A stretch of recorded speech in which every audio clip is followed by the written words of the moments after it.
और फिर एक चीख गूंजी, इतनी तेज, इतनी दर्दनाक कि विक्रम ने कान पकड़ लिए। पर यह चीख सिर्फ विक्रम को सुनाई दे रही थी। पत्नी और बच्चे सोते रहे। तूने गलती की, आवाज चिल्लाई, तूने बहुत बड़ी गलती की। विक्रम की छाती में जलन होने लगी। ऐसा लगा जैसे कोई अंदर से आग लगा रहा हो। उन्होंने शर्ट खोली और देखा, रेखा अब चमक रही थी, लाल रंग की चमक, जैसे लावा हो। तू समझता है मुक्ति इतनी आसान है? आवाज ने कहा। मुक्ति की कीमत चुकानी पड़ती है। और तभी विक्रम को लगा जैसे उनकी छाती फट जाएगी। दर्द इतना तेज था कि वो चीख भी नहीं पाए, बस अपने सीने को पकड़कर बिस्तर पर गिर पड़े। पत्नी की नींद टूट गई। उसने लाइट जलाई और जो देखा उससे वो दहशत में आ गई। विक्रम की छाती पर वो रेखा अब जल रही थी, सचमुच जल रही थी। धुआं उठ रहा था और एक अजीब सी बदबू फैल रही थी। यह क्या हो रहा है? पत्नी चिल्लाई, पर विक्रम कुछ बोल नहीं पाए। वो बस तड़प रहे थे और उनकी आंखों में आंसू थे, दर्द के आंसू नहीं, बल्कि डर के आंसू। करीब 10 मिनट तक यह चलता रहा और फिर अचानक सब कुछ रुक गया। दर्द खत्म हो गया, जलन बंद हो गई, धुआं गायब हो गया। विक्रम ने अपनी छाती देखी। रेखा अब भी थी, पर अब वो काली नहीं थी। अब वो एक धुंधले भूरे रंग की थी, जैसे कोई पुराना निशान हो। ये विक्रम ने छू कर देखा। रेखा अब ठंडी थी और सबसे बड़ी बात, वो अब नहीं बढ़ रही थी। क्या ये रुक गई? पत्नी ने पूछा। विक्रम ने सिर हिलाया। शायद। पर तभी फिर वो आवाज आई, इस बार बहुत धीमी, बहुत दूर से। तूने मुक्ति मांगी तो मुक्ति मिलेगी, पर याद रख, मुक्ति का मतलब होता है सब कुछ छोड़ना। और मैं तुझे यह मुक्ति दूंगी, धीरे धीरे, हर रोज, जब तक तू पूरी तरह मुक्त नहीं हो जाता। और फिर एक ठंडी हंसी गूंजी और सब खत्म हो गया। सुबह होते ही विक्रम ओझा काका के घर पहुंचे। उन्होंने सारा वाकया सुनाया। ओझा काका ने रेखा देखी और चेहरे पर चिंता की लकीरें उभर आईं। तूने सही शब्द बोले, ओझा काका ने कहा, पर मुझे डर है कि यह इतना आसान नहीं होगा। क्या मतलब? विक्रम ने पूछा। देख, ओझा काका ने समझाया, जब तूने मुक्ति कहा तो तूने उस प्रेतात्मा को ठुकरा दिया, पर प्रेतात्माएं इतनी आसानी से हार नहीं मानती। वो अब तुझे सबक सिखाएगी। सबक? विक्रम ने पूछा। हां, ओझा काका ने कहा, वो तुझे दिखाएगी कि मुक्ति का मतलब क्या होता है। वो धीरे धीरे तुझसे सब कुछ छीन लेगी, तेरा सम्मान, तेरा आराम, तेरी खुशी, और तुझे एक एक करके सब खोना पड़ेगा जब तक तू सच में मुक्त नहीं हो जाता। विक्रम के पैरों तले जमीन खिसक गई। तो मैंने गलती की? विक्रम ने पूछा। नहीं, ओझा काका ने कहा, तूने जो किया वो सही था, पर अब तुझे तैयार रहना होगा, क्योंकि अब असली परीक्षा शुरू होगी। उसी दोपहर को विक्रम को खेत के मालिक ने बुलाया। विक्रम, मालिक ने कहा, मुझे अफसोस है, पर मैं तुम्हें अब काम पर नहीं रख सकता। विक्रम चौंक गए। क्यों? मैंने कुछ गलत किया? नहीं, मालिक ने कहा, पर लोग तुमसे डरने लगे हैं। कल जो मजदूर तुम्हारे साथ काम कर रहे थे, उन्होंने कहा कि तुम्हारे पास कुछ अजीब है, कुछ बुरा। मैं इस चक्कर में नहीं पड़ना चाहता। विक्रम को कुछ कहना था, पर शब्द नहीं निकले। उन्होंने बस सिर झुकाया और चले आए। घर आकर पत्नी को बताया। पत्नी रोने लगी। अब हम क्या करेंगे? नौकरी चली गई। कुछ ना कुछ हो जाएगा। विक्रम ने हिम्मत बंधाई, पर खुद को भी यकीन नहीं था। शाम को जब विक्रम बाजार गए तो वहां भी वही हाल था। जो दुकानदार पहले मुफ्त में सामान देते थे, आज उन्होंने उधार देने से मना कर दिया। माफ करना भाई, एक दुकानदार ने कहा, पर तुम्हारे साथ कुछ अच्छा नहीं लग रहा। मेरा दिल कह रहा है कि तुमसे दूर रहूं। विक्रम समझ गए। वो प्रेतात्मा अपना काम शुरू कर चुकी थी। धीरे धीरे उनसे सब कुछ छीन रही थी। रात को विक्रम बाथरूम में गए, हाथ मुंह धोने के लिए। आईने में अपना चेहरा देखा और अचानक रुक गए। आईने में उनकी परछाई थी, पर वो परछाई कुछ अलग कर रही थी। विक्रम ने हाथ उठाया, परछाई ने नहीं उठाया। विक्रम ने सिर हिलाया, परछाई स्थिर रही और फिर परछाई ने अपने होंठ खोले और बोली, देखा, मैंने कहा था ना, मुक्ति का मतलब सब कुछ छोड़ना। विक्रम की सांस अटक गई। उनकी परछाई बोल रही थी। पहले नौकरी गई, परछाई ने कहा, फिर लोगों का भरोसा जाएगा, फिर परिवार का साथ जाएगा और आखिर में तू खुद से भी मुक्त हो जाएगा। नहीं, विक्रम ने चिल्लाकर कहा। परछाई हंसी, वही ठंडी डरावनी हंसी। मुक्ति चाहिए थी ना, तो ले, पर ध्यान से, मुक्ति कभी मुफ्त में नहीं मिलती। और फिर परछाई फिर से सामान्य हो गई। अब वो विक्रम के साथ वही कर रही थी जो विक्रम कर रहे थे।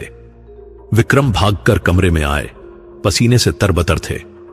पत्नी ने पूछा, क्या हुआ? कुछ नहीं, विक्रम ने कहा, पर दिल जानता था यह तो बस शुरुआत थी।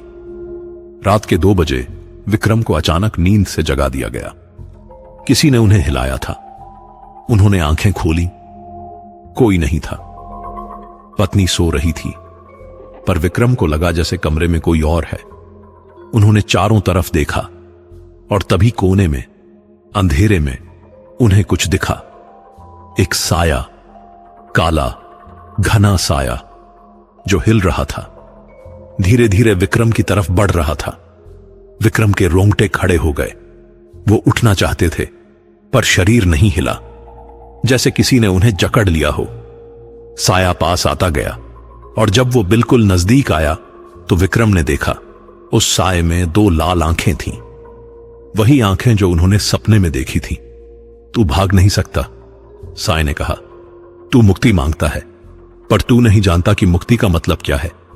मैं तुझे सिखाऊंगी, हर रोज, हर रात। और फिर साया झुका और विक्रम के सीने के पास आया। विक्रम को लगा कि वो अब मर जाएंगे, पर साये ने कुछ किया नहीं। बस उनके दिल को छुआ, एक ठंडा बर्फीला स्पर्श, और फिर फुसफुसाया, रेखा रास्ता ढूंढ रही है। अभी तो मैं रुकी हूं, पर जल्द ही मैं फिर बढ़ूंगी, क्योंकि तू चाहे जितना भी मुक्ति कह ले, तेरे भीतर अभी भी इच्छाएं हैं, और जब तक वो इच्छाएं हैं मैं हूं। विक्रम चीखना चाहते थे, पर आवाज नहीं निकली। साया धीरे धीरे पीछे हटा और अंधेरे में गायब हो गया। और फिर अचानक विक्रम का शरीर मुक्त हो गया। वो बिस्तर से उछलकर उठे, हांफते हुए, चीखते हुए, नहीं नहीं। पत्नी जाग गई, बच्चे जाग गए, सब घबरा गए। क्या हुआ? पत्नी ने पूछा। विक्रम ने अपनी छाती देखी। रेखा अब फिर से काली होने लगी थी, धीरे धीरे, बहुत धीरे धीरे। अगली सुबह विक्रम फिर से ओझा काका के पास गए, सब कुछ बताया। ओझा काका ने रेखा देखी और गहरी सांस ली। जैसा मैंने कहा था, ओझा काका ने कहा, वो तुझे सिखा रही है, और देख, रेखा फिर से बढ़ने लगी है। पर मैंने तो मुक्ति कही थी, विक्रम ने कहा। हां, ओझा काका ने कहा, पर तू सच में मुक्त नहीं हुआ। तेरे भीतर अभी भी इच्छाएं हैं, नौकरी की, परिवार के लिए, सम्मान की। जब तक ये इच्छाएं हैं, वो रेखा बढ़ती रहेगी। तो मैं क्या करूं? विक्रम ने पूछा। ओझा काका चुप रहे, फिर बोले, अब सिर्फ एक ही रास्ता है। तुझे सच में सब कुछ छोड़ना होगा, हर इच्छा, हर चाह, हर सपना। तुझे पूरी तरह शून्य होना होगा। पर अगर मैं शून्य हो गया, विक्रम ने कहा, तो मैं जीऊंगा कैसे? वही तो है ना, ओझा काका ने कहा। मुक्ति का मतलब जीना नहीं, बस होना। ना कोई दुख, ना कोई सुख, ना कोई इच्छा, ना कोई चाह, बस एक खाली खोल। विक्रम को लगा जैसे सब कुछ खत्म हो गया। एक तरफ उस प्रेतात्मा का गुलाम बनना था, दूसरी तरफ एक जीवित लाश बनना था। कोई तीसरा रास्ता नहीं है? विक्रम ने पूछा। ओझा काका ने सिर हिलाया। नहीं, तूने जब उस कुएं से पानी लिया, तब से तेरी किस्मत लिख दी गई। अब तुझे एक चुनना होगा, या तो उसकी बनकर रह, या फिर अपना सब कुछ खोकर मुक्त हो जा। 3 दिन बीत गए थे। विक्रम की हालत देखने लायक नहीं रही थी। नौकरी चली गई थी और अब कोई उन्हें काम पर नहीं रख रहा था। गांव में लोग उनसे दूर भागते थे। बच्चे उन्हें देखकर रोने लगते थे। यहां तक कि घर में भी माहौल बदल गया था। पत्नी अभी भी साथ थी, पर उसकी आंखों में अब डर था। बच्चे उनसे बात करने से कतराते थे। और रेखा, वो हर रोज थोड़ी थोड़ी बढ़ रही थी, धीरे धीरे, लगातार, बिना रुके। उस सुबह विक्रम आईने के सामने खड़े थे, अपने आप को देख रहे थे। काले घेरे आंखों के नीचे चेहरा पीला पड़ गया था, बाल बिखरे हुए थे। और सबसे डरावनी बात, रेखा अब उनकी गर्दन पर भी दिखने लगी थी। शर्ट पहनने से भी छुप नहीं रही थी। कब तक ये चलेगा? विक्रम ने आईने में अपने आप से पूछा, और आईने से जवाब आया, पर उनकी अपनी आवाज में नहीं, उस औरत की आवाज में। जब तक तुम हार नहीं मान लेते। विक्रम ने मुट्ठी भींची। मैं नहीं हारूंगा। आईने में परछाई हंसी। देखते हैं। और तभी विक्रम के दिमाग में एक विचार आया, एक खतरनाक विचार। अगर रेखा उनकी त्वचा पर है तो क्या होगा अगर वो उस त्वचा को ही? नहीं, विक्रम ने खुद को रोका। यह पागलपन है। पर फिर उन्होंने सोचा, और कौन सा रास्ता बचा है? ओझा काका ने कहा था कि सब इच्छाएं छोड़ो, पर वो कैसे हो सकता है? एक इंसान बिना इच्छा के जी कैसे सकता है? नहीं, अगर इस रेखा से छुटकारा पाना है तो कुछ और करना होगा, कुछ ऐसा जो किसी ने सोचा भी ना हो। उस रात जब सब सो गए, विक्रम रसोई में गए। वहां से एक तेज चाकू उठाया, हाथ में लेकर देखा। धार बहुत तेज थी, एक बार में काट सकती थी। विक्रम वापस कमरे में आए, दिया जलाया और फिर अपनी बांह पर रेखा को देखा। अगर यह त्वचा के ऊपर है, विक्रम ने सोचा, तो मैं इसे काट दूंगा। जितनी त्वचा जरूरी है उतनी काट दूंगा, पर इससे छुटकारा पाऊंगा। उन्होंने चाकू उठाया, हाथ कांप रहा था, पर उन्होंने हिम्मत की और चाकू को रेखा के पास ले गए। पहले धीरे से छुआ, कुछ नहीं हुआ। फिर थोड़ा दबाया, एक हल्की सी झुनझुनी हुई। और फिर विक्रम ने पूरी ताकत से दबाया और रेखा पर काटने की कोशिश की। जैसे ही चाकू की धार रेखा को छुई, एक तेज चमक हुई, इतनी तेज कि विक्रम की आंखें चूंधिया गईं। और फिर एक झटका, बिजली के करंट जैसा। विक्रम का हाथ छूट गया, चाकू जमीन पर गिर गया। और जब उन्होंने देखा तो चाकू की धार काली पड़ गई थी, पूरी तरह काली, जैसे उसे आग में जला दिया हो। विक्रम की बांह में दर्द नहीं हुआ था, पर ठंडक और बढ़ गई थी। और रेखा, वो अब और गहरी हो गई थी, और मोटी भी। तूने फिर कोशिश की? आवाज गूंजी हर तरफ से, दीवारों से, छत से, जमीन से। मैं नहीं रुकूंगा, विक्रम ने चिल्लाकर कहा। अच्छा, आवाज ने कहा, तो देख, तेरी हर कोशिश मुझे और मजबूत बनाती है। तू जितना मुझसे लड़ेगा, मैं उतनी बढ़ूंगी। और सच में विक्रम ने देखा कि रेखा अब तेजी से बढ़ने लगी। 1 सेकंड में 1 इंच, 2 सेकंड में 2 इंच। नहीं, विक्रम घबरा गए। हां, आवाज ने कहा, अब बहुत देर हो चुकी है। तूने जो करना था वो नहीं किया। अब तेरी बारी मेरी है। अगली सुबह पत्नी ने विक्रम की हालत देखी तो घबरा गई। रेखा अब गर्दन से होते हुए चेहरे की तरफ बढ़ने लगी थी। एक पतली लकीर जो ठुड्डी के नीचे से शुरू होकर गाल की तरफ जा रही थी। ये तो चेहरे पर आ रही है, पत्नी ने कहा। विक्रम ने कुछ नहीं कहा। वो जानते थे कि अब और छुपाया नहीं जा सकता। जल्द ही पूरा चेहरा इन रेखाओं से ढक जाएगा। मुझे लगता है, पत्नी ने धीरे से कहा, तुम्हें घर छोड़ देना चाहिए। विक्रम ने चौंक कर देखा। क्या? हां, पत्नी की आंखों में आंसू थे। तुम्हारे पास रहकर हम सब खतरे में हैं। बच्चे डरे हुए हैं। मैं भी डर रही हूं।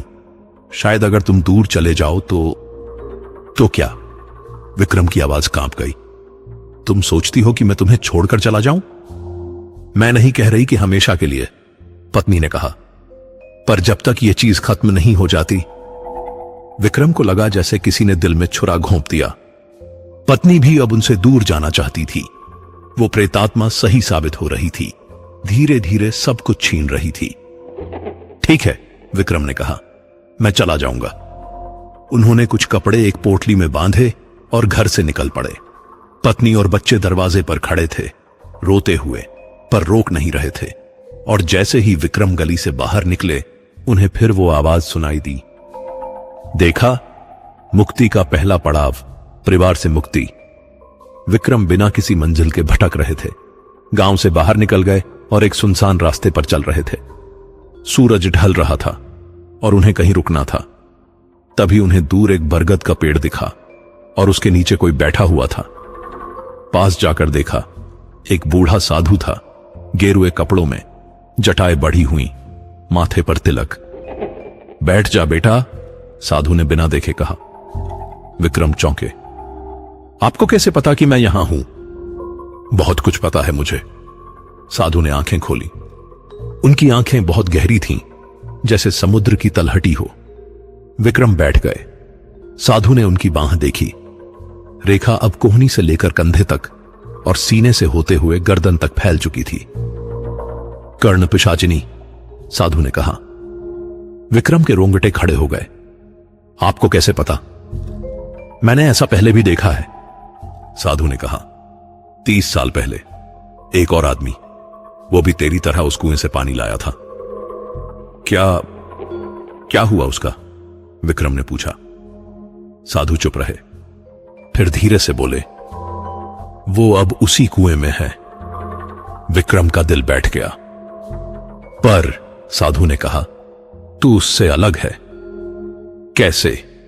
विक्रम ने पूछा। उसने सब कुछ मांग लिया था, पैसा, ताकत, सम्मान, और उसे मिल भी गया। पर फिर पिशाचिनी ने उसे पूरी तरह अपने कब्जे में ले लिया। उसकी आत्मा को खा गई और उसके शरीर को उस कुएं में फेंक दिया। आज भी अगर तू उस कुएं में झांके तो उसकी हड्डियां दिख जाएगी। पर मैंने तो मुक्ति मांगी थी, विक्रम ने कहा। हां, साधु ने कहा, इसलिए तू अभी जिंदा है। पर देख, मुक्ति कोई मुफ्त में नहीं मिलती। तुझे कुछ त्यागना होगा और मैं तुझे बता सकता हूं कि क्या त्यागना होगा। विक्रम आगे झुके। क्या? साधु ने विक्रम की आंखों में देखा। तुझे अपने मैं को त्यागना होगा। मतलब? विक्रम ने पूछा। मतलब? साधु ने समझाया। तू जो है विक्रम, एक पति, एक पिता, एक मेहनतकश, इस सब को भूल जा। तू कोई नहीं है, न कोई नाम, न कोई पहचान, न कोई रिश्ता। जब तू पूरी तरह शून्य हो जाएगा तो वो पिशाचिनी तुझ में कुछ नहीं ढूंढ पाएगी और तब वो हार मान लेगी। पर अगर मैं खुद को भूल गया, विक्रम ने कहा, तो फिर मैं जीकर क्या करूंगा? साधु मुस्कुराए। तू जिएगा, पर एक अलग तरह से। न कोई दुख, न कोई सुख, न कोई बंधन, न कोई मोह, बस एक खाली बर्तन जिसमें ब्रह्मांड की हवा भरती रहेगी। विक्रम को समझ नहीं आया। यह कैसी मुक्ति थी जिसमें खुद को ही खोना पड़े? एक और रास्ता है, साधु ने कहा। क्या? विक्रम ने उम्मीद से पूछा। उससे लड़, साधु ने कहा, पर सही तरीके से। तूने चाकू से काटने की कोशिश की, साधु ने कहा। वो गलत था। यह रेखा शारीरिक नहीं है, यह आध्यात्मिक है। इसे शरीर से नहीं काटा जा सकता, इसे मन से काटना होगा। कैसे? विक्रम ने पूछा। साधु ने अपनी झोली से एक छोटी सी डिबिया निकाली। उसमें एक काला पाउडर था। यह राख है, साधु ने कहा, एक विशेष हवन की। इसे हर रोज सुबह अपनी रेखा पर लगा और साथ में एक मंत्र बोल, ओम श्रीं क्लीं महाकाल्याय नमः। यह मंत्र काली मां का है। वो इस पिशाचिनी से ज्यादा शक्तिशाली हैं। अगर तू सच्चे मन से यह मंत्र बोलेगा तो शायद रेखा रुक जाए। रुक जाए? विक्रम ने पूछा। खत्म नहीं होगी? नहीं, साधु ने कहा। यह अब तेरे शरीर का हिस्सा बन चुकी है।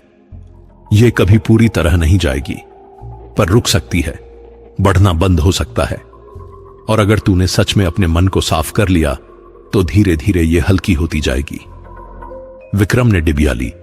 इसमें उम्मीद की एक किरण थी। पर याद रख, साधु ने चेतावनी दी, यह आसान नहीं होगा। पिशाचिनी तुझे बहकाएगी, डराएगी, तोड़ने की कोशिश करेगी। तुझे मजबूत रहना होगा। मैं रहूंगा, विक्रम ने कहा। साधु मुस्कुराए। जा, और हां, एक बात और, उस कुएं पर मत जाना कभी भी। वो उसका घर है, वहां वो सबसे ताकतवर है। विक्रम ने साधु के पैर छुए और चल पड़े। अब उनके पास एक हथियार था, एक आशा थी। उसी रात विक्रम ने एक खाली मंदिर में शरण ली। वहां बैठकर उस राख को निकाला और फिर धीरे धीरे रेखा पर लगाने लगे। जैसे ही राख रेखा को छुई, एक हल्की सी जलन हुई, पर कोई झटका नहीं, कोई दर्द नहीं। विक्रम ने मंत्र बोलना शुरू किया, ओम श्रीं क्लीं महाकाल्याय नमः, ओम श्रीं क्लीं महाकाल्याय नमः। पहली बार में कुछ नहीं हुआ, दूसरी बार में भी कुछ नहीं हुआ, पर विक्रम ने हार नहीं मानी। वो बोलते रहे, बोलते रहे, बोलते रहे। 1 घंटे बाद विक्रम को लगा कि रेखा की ठंडक थोड़ी कम हुई है। 2 घंटे बाद रेखा की काली चमक थोड़ी धुंधली हो गई। 3 घंटे बाद, तू क्या कर रहा है? आवाज गूंजी। इस बार गुस्से में। विक्रम ने मंत्र नहीं रोका। रुक जा, आवाज चिल्लाई, ये तुझे नहीं बचा सकता। पर विक्रम बोलते रहे और फिर अचानक एक तेज हवा का झोंका आया। मंदिर के दिए बुझ गए, अंधेरा छा गया और उस अंधेरे में विक्रम ने देखा वो औरत खड़ी थी। पहली बार पूरी तरह दिख रही थी। काले बाल, काली साड़ी और वो लाल आंखें। तूने गलती की, औरत ने कहा, अब तेरी सजा होगी। अंधेरे में वो औरत खड़ी थी। उसके काले बाल जमीन तक लटके हुए थे और उसकी लाल आंखें विक्रम को घूर रही थीं। मंदिर में एक अजीब सी ठंडक फैल गई थी। विक्रम की सांसें रुक रुक कर आ रही थीं। तू सोचता है कि इस मंत्र से मुझे हरा देगा? औरत ने कहा। उसकी आवाज अब मीठी नहीं थी, अब वो तीखी, नुकीली थी, जैसे कांच के टुकड़े हों। विक्रम ने हिम्मत जुटाई और मंत्र बोलना जारी रखा, ओम श्रीं क्लीं महाकाल्याय नमः। औरत ने एक कदम आगे बढ़ाया। फर्श पर उसके पैर की आवाज नहीं आई। वो तैर रही थी, चल नहीं रही थी। रुक जा, उसने कहा, वरना मैं तुझे वो दिखाऊंगी जो तूने कभी नहीं देखा। पर विक्रम ने मंत्र नहीं रोका। साधु ने कहा था मजबूत रहना होगा, और विक्रम मजबूत रहे। औरत अब बिल्कुल पास आ गई, इतना पास कि विक्रम को उसकी सांसें सुनाई दे रही थीं, ठंडी बर्फीली सांसें। अच्छा, औरत ने कहा, तो तू लड़ना चाहता है? ठीक है, पर पहले मैं तुझे दिखाती हूं कि मैं कौन हूं। और फिर उसने अपने बालों को पीछे किया और विक्रम ने उसका पूरा चेहरा देखा। वो चेहरा सुंदर था, बहुत सुंदर। परफेक्ट नाक, परफेक्ट होंठ, परफेक्ट त्वचा। पर वो सुंदरता डरावनी थी, जैसे किसी मूर्ति की हो, बेजान, ठंडी।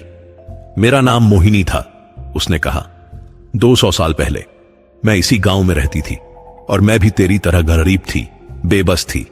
लोग मुझ पर हंसते थे, मेरे सपने कुचलते थे। और फिर एक दिन मुझे एक तांत्रिक मिला। उसने मुझे एक विद्या सिखाई, कर्ण पिशाचिनी की विद्या। विक्रम सुनते रहे, मंत्र बोलते रहे। उस विद्या से मैं लोगों को अपने वश में कर सकती थी। मोहिनी ने कहा, मैं जो चाहती वो होता। पैसा, सम्मान, ताकत, सब कुछ मेरे पास आया। पर फिर एक दिन मैंने एक गलती की। मैंने चाहा कि मैं हमेशा जवान रहूं, कभी बूढ़ी ना हूं। और उस विद्या ने मुझे दे दिया अमृता, पर उसने मेरी जान ले ली। क्या? विक्रम का मंत्र एक पल के लिए रुक गया। हां, मोहिनी ने कहा, मैं मर गई, पर मेरी आत्मा फंस गई इस दुनिया में। और अब मैं एक शरीर की तलाश में हूं, एक ऐसा शरीर जो मुझे पूरी तरह अपने अंदर ले ले। और तू विक्रम, तू परफेक्ट है। विक्रम ने फिर से मंत्र बोलना शुरू किया, इस बार और तेज। ओम श्रीं क्लीं महाकाल्याय नमः, ओम श्रीं क्लीं महाकाल्याय नमः। मोहिनी ने गुस्से से चीखा। उसकी आवाज इतनी तेज थी कि मंदिर की दीवारें कांप गईं। तू मुझे ठुकरा रहा है, उसने कहा, तो अब देख। और फिर उसने अपना हाथ बढ़ाया। उसकी उंगलियां लंबी थीं, नाखून नुकीले थे, और जैसे ही उसने विक्रम की छाती को छुआ, विक्रम को लगा जैसे उनकी छाती फट जाएगी। एक तीव्र दर्द, इतना तीव्र कि विक्रम चीख पड़े। मंत्र रुक गया। राख की डिबिया हाथ से गिर गई। मोहिनी की उंगली विक्रम की छाती पर थी, बिल्कुल दिल के ऊपर, और उस जगह से रेखा अब तेजी से बढ़ने लगी, जैसे किसी ने स्याही फेंक दी हो। देखा? मोहिनी ने कहा, जब मैं तुझे छूती हूं तो रेखा बढ़ती है, और अब मैं तेरे दिल को छू रही हूं। बस थोड़ी देर में ये रेखा तेरे पूरे दिल को ढक लेगी और तब तू मेरा होगा। विक्रम तड़प रहे थे, दर्द असहनीय था, पर उन्होंने फिर से कोशिश की। हाथ बढ़ाया, गिरी हुई डिबिया उठाई और फिर से राख को रेखा पर लगाया। ओम श्रीं क्लीं महाकाल्य नमः, विक्रम चिल्लाए। मोहिनी ने अपना हाथ पीछे खींचा। उसकी उंगली पर जहां राख लगी थी वहां से धुआं उठने लगा। आह, मोहिनी चीखी, ये राख, ये कहां से लाया तूने? एक साधु ने दी, विक्रम ने कहा, और उसने बताया कि तुम काली मां से कमजोर हो। मोहिनी की आंखों में गुस्सा और डर दोनों दिखा। तो तूने साधु से मदद ली, उसने कहा। चालाक है तू, पर यह राख बहुत देर तक काम नहीं करेगी, जल्द ही खत्म हो जाएगी। और तब मैं और ढूंढूंगा, विक्रम ने कहा। मैं नहीं हारूंगा। मोहिनी हंसी, पर इस बार उसकी हंसी में दर्द था। तुझे पता है क्यों मैं तुझे चाहती हूं? उसने कहा। क्योंकि तू मुझसे बहुत अलग नहीं है। तू भी तो चाहता था, पैसा, सम्मान, खुशी। बस फर्क इतना है कि तूने मुक्ति कह दी, पर भीतर से तू भी वही इच्छाएं पालता है। विक्रम चुप रहे, क्योंकि मोहिनी सही कह रही थी। भीतर से विक्रम अभी भी चाहते थे कि सब कुछ ठीक हो जाए, परिवार वापस मिल जाए, जिंदगी पटरी पर आ जाए। देख, मोहिनी ने कहा, तेरी आंखों में मैं देख सकती हूं तेरी इच्छाएं, और जब तक वो इच्छाएं हैं मैं तेरे साथ रहूंगी, हमेशा। विक्रम ने आंखें बंद की। मोहिनी सही कह रही थी, जब तक इच्छाएं हैं वो रहेगी। तो क्या करें? तभी विक्रम को साधु की बात याद आई। तुझे अपने मैं को त्यागना होगा। विक्रम ने गहरी सांस ली और फिर मन ही मन बोले, मैं विक्रम नहीं हूं, मैं कोई नहीं हूं, न पति, न पिता, न मजदूर। मैं बस एक आत्मा हूं, और आत्मा को कुछ नहीं चाहिए। जैसे ही विक्रम ने यह सोचा, उन्हें एक अजीब शांति महसूस हुई। दर्द थोड़ा कम हो गया, रेखा की ठंडक थोड़ी घटी। क्या कर रहा है तू? मोहिनी की आवाज में घबराहट थी। विक्रम ने आंखें खोली, और इस बार उनकी आंखों में कोई डर नहीं था। मैं तुझे जाने दे रहा हूं, विक्रम ने कहा। तू मुझसे जो चाहती थी, इच्छाएं, लालच, मोह, वो सब मैं छोड़ रहा हूं। अब तेरे लिए मेरे अंदर कुछ नहीं बचा। नहीं, मोहिनी चिल्लाई, तू झूठ बोल रहा है। तू अभी भी चाहता है, मैं महसूस कर सकती हूं। शायद, विक्रम ने कहा, पर अब मैं उन इच्छाओं को अपना नहीं मानता। वो बस विचार हैं, आते हैं, जाते हैं, पर मैं उनसे बांधा नहीं हूं। और तभी विक्रम ने महसूस किया, रेखा पर की राख चमकने लगी, सुनहरी चमक, और रेखा धीरे धीरे हल्की होने लगी। मोहिनी घबरा गई। उसने फिर से विक्रम पर हमला करने की कोशिश की, पर इस बार उसका हाथ विक्रम को छू नहीं पाया, जैसे एक अदृश्य दीवार हो दोनों के बीच। नहीं, मोहिनी चीखी, यह नहीं हो सकता, तू मेरा है। नहीं, विक्रम ने शांति से कहा, मैं किसी का नहीं हूं, न तेरा न अपना, मैं बस हूं। और फिर विक्रम ने अंतिम बार मंत्र बोला, ओम श्रीं क्लीं महाकाल्य नमः। इस बार मंत्र के साथ एक तेज रोशनी फूटी, इतनी तेज कि पूरा मंदिर रोशन हो गया। मोहिनी चीखती रही, तड़पती रही, पर वो रोशनी उसे निगलती गई। मैं वापस आऊंगी। मोहिनी की आखिरी चीख गूंजी, जब तक तू जिंदा है मैं तेरी इच्छाओं में रहूंगी। और फिर सब शांत हो गया। जब विक्रम की आंख खुली तो सुबह हो चुकी थी। मंदिर में सूरज की किरणें आ रही थीं, चिड़िया चहचहा रही थी, सब कुछ सामान्य लग रहा था। विक्रम ने अपनी छाती देखी, रेखा अभी भी थी, पर अब वो बहुत हल्की थी, भूरे रंग की, धुंधली, और सबसे बड़ी बात, वो अब नहीं बढ़ रही थी। विक्रम ने राहत की सांस ली। उन्होंने जीत ली थी, पूरी तरह नहीं, पर काफी हद तक। मंदिर से बाहर निकले तो देखा कि वही बरगद का पेड़ था जहां साधु मिले थे, पर अब साधु नहीं थे।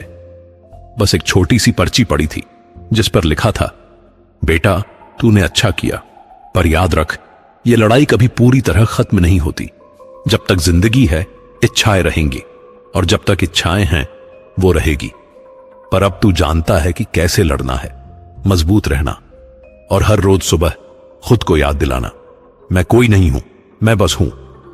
विक्रम ने पर्ची को जेब में रखा और चल पड़े। 2 दिन बाद विक्रम अपने गांव पहुंचे। लोग उन्हें देखकर अब भी थोड़ा डरे, पर पहले जितना नहीं। शायद उन्हें महसूस हो रहा था कि कुछ बदल गया है। घर के दरवाजे पर पत्नी खड़ी थी। उसने विक्रम को देखा और रोने लगी। मैं माफी चाहती हूं, पत्नी ने कहा। मुझे तुम्हें नहीं भगाना चाहिए था।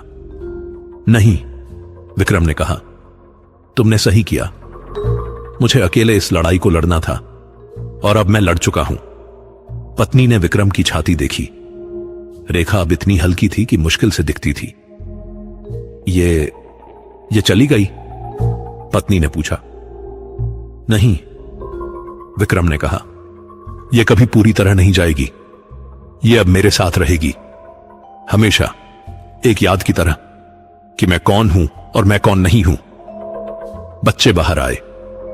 उन्होंने विक्रम को देखा और दौड़कर उनसे लिपट गए। पापा, छोटे बेटे ने कहा, आप वापस आ गए। विक्रम ने बच्चों को गले लगाया। आंखों में आंसू थे, पर इस बार खुशी के आंसू। उस शाम खाना खाते समय विक्रम की नजर अपनी हथेली पर गई। रेखा अभी भी थी, हल्की सी, और एक पल के लिए उन्हें लगा कि वो फिर से बढ़ने लगी है। पर फिर विक्रम ने आंखें बंद की, गहरी सांस ली और मन ही मन बोले, मैं कोई नहीं हूं, मैं बस हूं। और रेखा फिर से स्थिर हो गई। रात को सोने से पहले विक्रम खिड़की से बाहर देख रहे थे। चांदनी रात थी, तारे टिमटिमा रहे थे, और तभी बहुत दूर से उन्हें एक आवाज सुनाई दी, बहुत हल्की, बहुत धीमी। मैं इंतजार करूंगी विक्रम, जब तक तू जिंदा है मैं इंतजार करूंगी, क्योंकि एक दिन तू फिर से कुछ चाहेगा और उस दिन मैं वापस आऊंगी। विक्रम ने खिड़की बंद कर दी। वो जानते थे कि मोहिनी सही कह रही थी। यह लड़ाई कभी पूरी तरह खत्म नहीं होगी।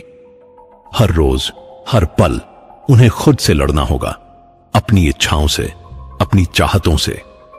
पर अब विक्रम तैयार थे। उन्हें पता था कि कैसे लड़ना है। विक्रम बिस्तर पर लेटे और सोने से पहले आखिरी बार अपनी छाती पर हाथ रखा। रेखा वहां थी, हल्की पर मौजूद। एक निशान, एक याद, एक चेतावनी। और विक्रम को पता था यह निशान हमेशा रहेगा। 6 महीने बीत गए थे।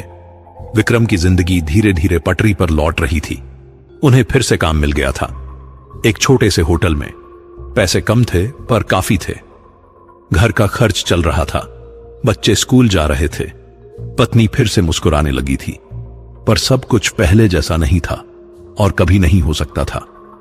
विक्रम अब अलग थे। उनकी आंखों में एक गहराई आ गई थी, जैसे उन्होंने ऐसा कुछ देख लिया हो जो बाकी लोगों ने कभी नहीं देखा। वो कम बोलते थे, ज्यादा सोचते थे, और हर सुबह बिना नागा वो उठते थे, नहाते थे और आधे घंटे के लिए ध्यान करते थे। उस ध्यान में वो खुद को याद दिलाते थे, मैं कोई नहीं हूं, मैं बस हूं। और हर सुबह वो अपनी छाती पर वो हल्की सी रेखा देखते थे। वो अभी भी थी, कभी कभी बहुत हल्की, कभी कभी थोड़ी गहरी। ये उनकी भावनाओं पर निर्भर करता था। जब विक्रम को गुस्सा आता, रेखा थोड़ी गहरी हो जाती। जब विक्रम को लालच होता, रेखा थोड़ी और दिखने लगती। जब विक्रम को डर लगता, रेखा ठंडी हो जाती। ये एक बैरोमीटर की तरह थी, उनकी भावनाओं का, उनकी इच्छाओं का। और विक्रम इसे समझने लगे थे। जब भी रेखा गहरी होती, वो रुकते, सांस लेते और खुद से पूछते, मैं अभी क्या चाह रहा हूं और क्या वो चाह मुझे चाहिए? ज्यादातर बार जवाब होता, नहीं। एक दिन विक्रम होटल से घर लौट रहे थे। रास्ते में उन्हें एक पुराना दोस्त मिला, रमेश। रमेश बहुत अमीर हो गया था, बड़ी गाड़ी, महंगे कपड़े, सोने की चेन। अरे विक्रम, रमेश ने कहा, कैसे हो यार?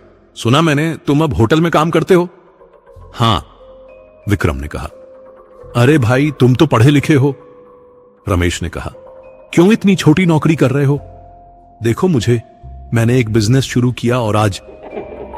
रमेश अपनी कामयाबी की कहानियां सुनाने लगा और विक्रम सुनते रहे। और धीरे धीरे उनके भीतर एक चाह जागने लगी। काश मेरे पास भी इतना पैसा होता, काश मैं भी इतना कामयाब होता। और उसी पल विक्रम को अपनी छाती में एक हल्की सी झुनझुनी महसूस हुई। रेखा बढ़ने लगी थी। विक्रम ने तुरंत खुद को संभाला। उन्होंने रमेश को बीच में ही रोका। रमेश, मुझे जाना होगा। अरे इतनी जल्दी क्या है? रमेश ने कहा। जरूरी काम है, विक्रम ने कहा और वहां से चले गए। घर पहुंचकर विक्रम ने तुरंत अपनी छाती देखी। रेखा फिर से थोड़ी गहरी हो गई थी, पर अभी भी काबू में थी। विक्रम ने आंखें बंद की और ध्यान लगाया। धीरे धीरे वो खुद से बात करने लगे। मुझे पैसा क्यों चाहिए? घर तो चल ही रहा है, बच्चे खुश हैं, पत्नी खुश है, तो फिर यह लालच क्यों? और जवाब मिला, क्योंकि मैं अभी भी समाज की नजरों में अपनी इज्जत देख रहा हूं। मुझे लगता है कि अगर मेरे पास पैसा नहीं है तो मैं कम हूं। पर क्या मैं सच में कम हूं? विक्रम ने खुद से पूछा और इस बार दिल से जवाब आया, नहीं, मैं उतना ही हूं जितना किसी और इंसान, न कम न ज्यादा, बस एक इंसान। और धीरे धीरे रेखा फिर से हल्की हो गई। उस रात खाना खाते समय पत्नी ने पूछा, तुम आजकल बहुत शांत रहते हो, कुछ परेशानी है? विक्रम ने मुस्कुराकर कहा, नहीं, बस सोच रहा था। क्या सोच रहे थे? पत्नी ने पूछा। विक्रम ने एक पल के लिए रुककर सोचा, फिर बोले, मैं सोच रहा था कि जिंदगी कितनी अजीब है। हम पूरी जिंदगी कुछ न कुछ चाहते रहते हैं, पहले पैसा, फिर सम्मान, फिर खुशी। पर जब हम पाने के बहुत करीब पहुंच जाते हैं तो कुछ और चाहने लगते हैं। यह सिलसिला कभी खत्म नहीं होता। पत्नी ने सोचते हुए कहा, तो फिर क्या करें? कुछ भी ना चाहें? नहीं, विक्रम ने कहा, चाहना तो इंसान की फितरत है, पर अंतर यह है कि हम उस चाह को अपना मालिक बनने दें या फिर हम उसके मालिक बने। मैंने सीखा है कि चाह रखो, पर उससे बंध हो मत। पत्नी ने विक्रम की आंखों में देखा। उसे अपने पति में एक बदलाव दिख रहा था, एक शांति, एक स्थिरता। वो रेखा? पत्नी ने धीरे से पूछा। वो अभी भी है ना? हां, विक्रम ने कहा, और शायद हमेशा रहेगी। पर अब मैं उससे डरता नहीं। वो मेरी दुश्मन नहीं है, वो मेरा शिक्षक है। हर रोज वो मुझे याद दिलाती है कि मैं कौन हूं और मैं क्या नहीं बनना चाहता। पत्नी ने विक्रम का हाथ पकड़ा। मुझे गर्व है तुम पर। विक्रम ने मुस्कुराया। कुछ दिनों बाद विक्रम ओझा काका से मिलने गए। ओझा काका अब बहुत बूढ़े हो चुके थे। उनकी सेहत भी ठीक नहीं थी। आ गया बेटा, ओझा काका ने कहा। कैसे हो? ठीक हूं काका, विक्रम ने कहा। ओझा काका ने विक्रम की छाती की तरफ देखा। रेखा अभी भी वहां थी, हल्की। अच्छा कर रहा है तू, ओझा काका ने कहा। रेखा काबू में है। हां काका, विक्रम ने कहा, आपकी और उस साधु की वजह से। नहीं बेटा, ओझा काका ने कहा, यह तेरी अपनी जीत है। हमने तो बस रास्ता दिखाया, चला तो तू खुद। दोनों कुछ देर चुप बैठे रहे। फिर विक्रम ने पूछा, काका, मैं जानना चाहता हूं, क्या यह रेखा कभी पूरी तरह जाएगी? ओझा काका ने गहरी सांस ली। शायद नहीं, पर यह बुरी बात नहीं है। देख, हर इंसान के अंदर अंधेरा होता है। ईर्ष्या, लालच, गुस्सा, डर, ये सब। तेरी रेखा तो बस उस अंधेरे को दिख रहा है। बाकी लोगों में भी यह अंधेरा है, पर दिखता नहीं। तू किस्मत वाला है कि तुझे अपना अंधेरा दिख रहा है। अब तू उसे संभाल सकता है। विक्रम को ओझा काका की बात समझ आ गई। एक बात और बेटा, ओझा काका ने कहा, अगर कभी रेखा फिर से बढ़ने लगे तो घबराना मत। बस रुक जाना, सांस लेना और खुद से पूछना, मैं अभी क्यों डर रहा हूं, मैं क्यों चाह रहा हूं? और जब जवाब मिल जाए तो उसे स्वीकार करना। लड़ना मत, स्वीकार करना। जी काका, विक्रम ने कहा। विक्रम उठने लगे तो ओझा काका ने उनका हाथ पकड़ा। एक आखिरी बात, ओझा काका ने कहा, उस कुएं से दूर रहना, हमेशा। वो जगह अब भी शापित है। जी काका, विक्रम ने कहा, मैं उधर कभी नहीं जाऊंगा। 1 साल बीत गया। विक्रम की जिंदगी अब स्थिर थी। होटल की नौकरी से अच्छी कमाई हो रही थी। बच्चे बड़े हो रहे थे। बेटा अब 8वीं में था, बेटी 6ठी में। दोनों पढ़ाई में अच्छे थे। विक्रम अब गांव में एक अलग पहचान बना चुके थे। लोग उन्हें शांत विक्रम कहने लगे थे, क्योंकि चाहे कैसा भी हंगामा हो, विक्रम हमेशा शांत रहते थे। कभी गुस्सा नहीं करते थे, कभी किसी से झगड़ा नहीं करते थे। कई लोग उनके पास आने लगे, सलाह के लिए, मदद के लिए, और विक्रम सबकी सुनते और जो भी कह सकते थे कहते। एक दिन एक जवान लड़का उनके पास आया। उसकी आंखों में बहुत चिंता थी। विक्रम भाई, लड़के ने कहा, मुझे बहुत पैसा कमाना है, पर रास्ता नहीं मिल रहा। आप बताइए मैं क्या करूं? विक्रम ने लड़के की आंखों में देखा। उन्हें अपना पुराना चेहरा दिखा, वही लालच, वही बेचैनी। बेटा, विक्रम ने कहा, पहले मुझे यह बता, तुझे पैसा क्यों चाहिए? ताकि मैं खुश रह सकूं, लड़के ने कहा। और तू सोचता है कि पैसे से खुशी आएगी? विक्रम ने पूछा। हां, लड़का बोला। विक्रम मुस्कुराए। बेटा, पैसा जरूरी है, मैं ये नहीं कह रहा कि नहीं है, पर खुशी पैसों से नहीं आती। खुशी आती है इस बात से कि तू अपने साथ शांति से है। अगर तू अपने आप से ही बेचैन है तो करोड़ रुपए भी तुझे शांति नहीं देंगे। लड़का सोच में पड़ गया। सुन, विक्रम ने कहा, पैसा कमा, मेहनत कर, पर याद रख, पैसा एक साधन है, मंजिल नहीं। तू जो भी करे खुद को मत भूलना, और कभी भी शॉर्टकट मत ढूंढना। हर शॉर्टकट की एक कीमत होती है। लड़का चला गया, पर विक्रम के शब्द उसके दिमाग में गूंज रहे थे। उस रात विक्रम ने एक सपना देखा।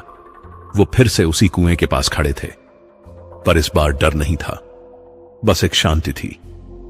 कुएं से मोहिनी निकली, पर इस बार वो डरावनी नहीं लग रही थी, वो बस उदास लग रही थी। तू जीत गया? मोहिनी ने कहा।